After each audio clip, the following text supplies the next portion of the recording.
Hello and a warm welcome to the Tamil Nadu Brief. I'm Sam Daniel. The headlines first. EPS backtracks on coalition promise to BJP, says it's only a poll alliance and no power sharing with the BJP. BJP says the party's leadership will sort this out. The federal structure of India under stress more than ever before.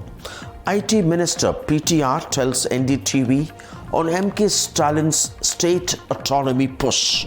And 8 crore worth methamphetamine seized in Pudukottai. In a dramatic twist, AIADMK Chief EPS today said there will be no coalition government in Tamil Nadu if the NDA wins the 2026 assembly elections, and that it's only a poll alliance with the BJP and there will be no power sharing as the party is confident of securing its own majority. Although Home Minister Amit Shah, who had announced this alliance on Friday, had said it will be a coalition government, EPS says it's a wrong interpretation. This could be a huge embarrassment for the BJP. This announcement comes amid whispers of discontentment among sections of AIADMK's leadership over revival of ties with the Saffron Party, as they are worried that this could once again alienate the AIADMK from the minorities.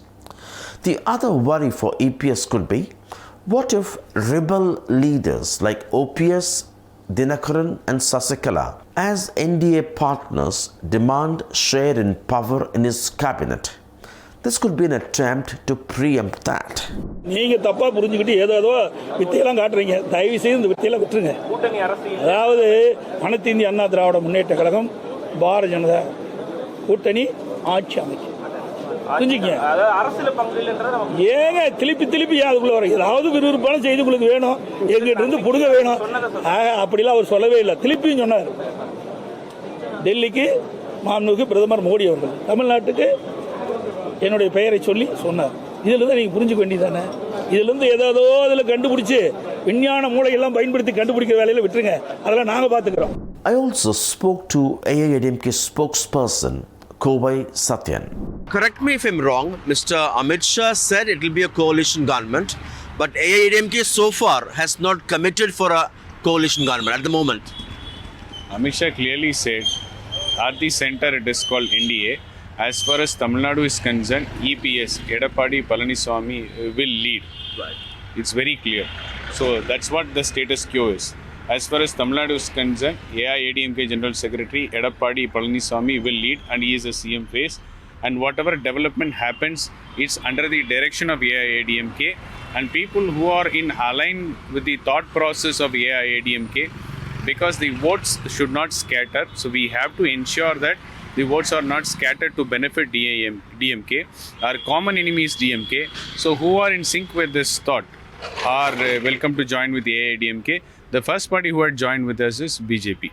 So are you ruling out a coalition government, or you think it's still a possibility to have a coalition government with the BJP? AIADMK will win majority on its own. That's a norm. But we don't want to set any narrative right now. Because the single most task right now is to ensure that people who want to defeat AIADMK are brought under one umbrella, one single umbrella under the leadership of EPS. But 2026 is still a long way to go. So people who want to create such kind of rumors, their attempts will definitely be failed. Is it a sign of second thoughts, what Mr. EPS said today? No, it is a sign of more clarity with respect to this. And the section of vested interest people who want to please DMK, and their attempts are being failed clearly. With the Tamil Nadu Chief Minister M K Stalin constituting a high-level committee to recommend measures on state autonomy and improving center-state ties or relations, Tamil Nadu's IT Minister Palanivel Thiaga Rajan spoke to me on the timing of this, what this could achieve, and criticism on secessionism. Joining us now, Tamil Nadu IT Minister, Mr. PTR Palanivel Thiaga. Thank you very much for your time. What's the urgency for this formation of the high-level committee, particularly when you have just 1 year left. This committee will give its report 2 years later. What will it really achieve? I think the fact that we are forming the committee irrespective of who's going to win the next election is the greatest sign of the purity of intent. The fact is today that the federal structure of India is under worse stress than it has ever been. It is worth noting that it has been continuously under stress since the 1960s, as I've just pointed out in my statement, and that multiple governments of multiple parties and multiple coalitions have tried to address this issue multiple times. And so after 2 attempts in the 1960s, with the reports coming in the 70s in one case, an attempt in the 1980s, 2 attempts in the 2000s, yet we are not seeing any improvement, and in fact we are seeing dramatic deterioration. In fact, the series of judgments coming from the Supreme Court in recent times, in particular I would say the November-December 2023 judgment in the state of Punjab versus the Secretary to the Governor and another, as well as the April 8 judgment, tell us that we are fast descending to the notion of rock bottom in the model of federalism that was envisioned by the founding fathers in the Constituent Assembly. Therefore, it is of utmost urgency to have a non-political, properly structured, thoughtful analysis of how this can be improved. And though the previous attempts have not yielded direct results, for example, this judgment of April 8, 2025 relies heavily on the previous 5 attempts to improve the federal working. So I would say it is a sign of good faith that we are doing it consistently for 50 years. It is a sign of good faith that we're doing it irrespective of political party and irrespective of who is in the union government control at this point. And it is a sign of good faith that we're doing it irrespective of the term in which the report will come.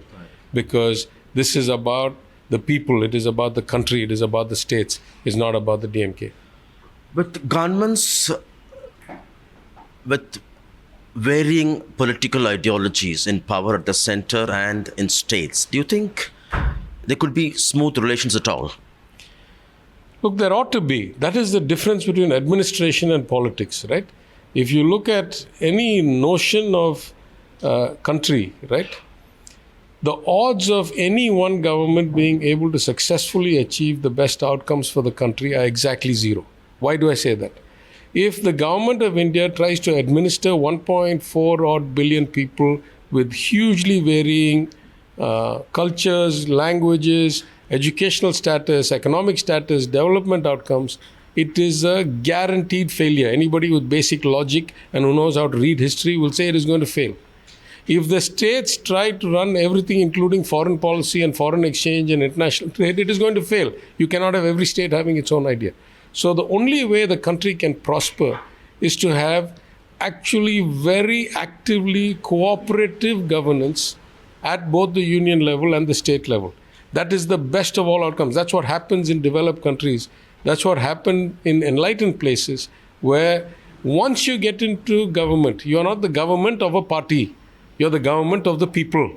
Therefore, it is your duty to work with whichever other government has been elected by the people, especially in a country like India, that unless you work together, you cannot get good outcomes.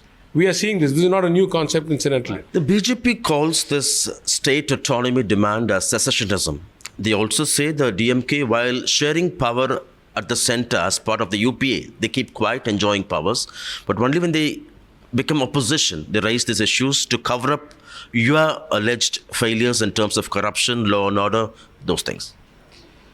Yeah, wanting the country to do better, asking for a better operating model is not the first time, and Tamil Nadu is not the only people.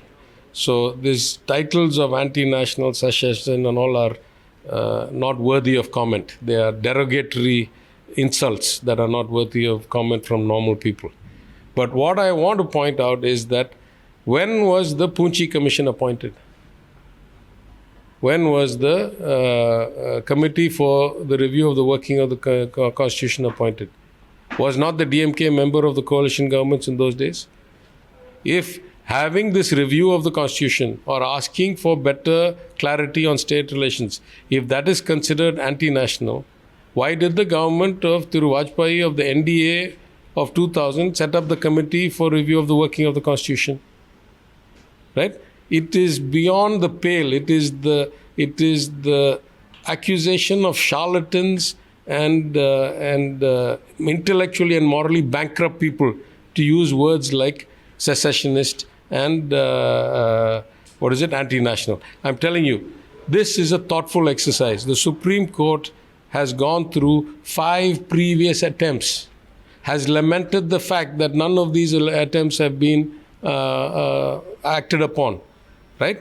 1960s, Thiru Nehru as Prime Minister. 1970s, late 60s, early 70s, Kalaignar as Chief Minister.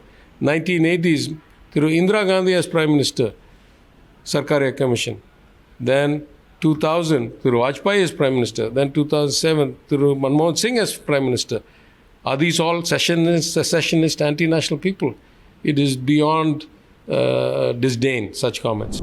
The Narcotics Control Bureau has seized methamphetamine worth 8 crore rupees, nearly a kilo of this, from Pudukottai district of Tamil Nadu. One man has been arrested and a cash of 2 lakh rupees, suspected to be sale proceeds of this drug, also has been seized. Authorities say this consignment was destined to Sri Lanka. BJP leader Annamalai has said Tamil Nadu was turning into a haven for drugs, something the ruling DMK denies, saying that it's a national problem. Gujarat has turned into a gateway for drugs into India. They say BJP-ruled states including Maharashtra, Uttar Pradesh and Rajasthan lead in drug seizures, even according to NCRB data. Well, that's a wrap on this edition of the Tamil Nadu Brief. Hope you liked it. See you tomorrow, same time. Goodbye.